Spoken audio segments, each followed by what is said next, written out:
संजय जी आप गली गली में शोर है संजय जी आप नरेंद्र मोदी चोर है। গলি গলি মে চোর হে নরেন্দ্র মোদী চোর হে। সম্প্রতি গোয়ার রাজ্যসভায় আদানি ও মোদী ইস্যুতে ঝড় তুলে তোলপাড় ফেলে দিলেন আদমি পার্টির সাংসদ সঞ্জয় সিং।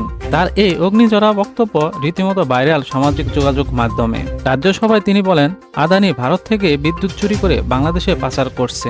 ভারতের জনগণের অধিকার ক্ষুণ্ণ করে বাংলাদেশের জনগণের পেট ভরা হচ্ছে।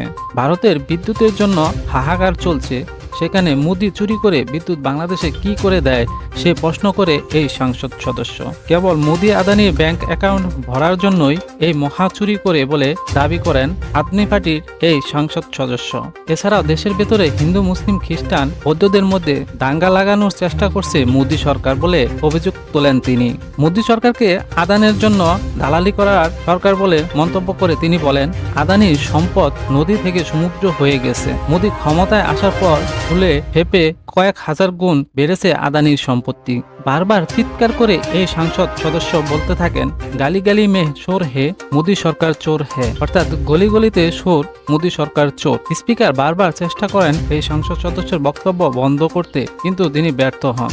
এর আগে চলতি বছরে গোড়ায় প্রধানমন্ত্রী নরেন্দ্র মোদীর শিক্ষাগত যোগ্যতা নিয়ে বিতর্কিত বক্তব্য করেছিলেন সঞ্জয়। এরপর গুজরাতে একটি আদালতে তার বিরুদ্ধে মামলা দায়ের হয়েছিল।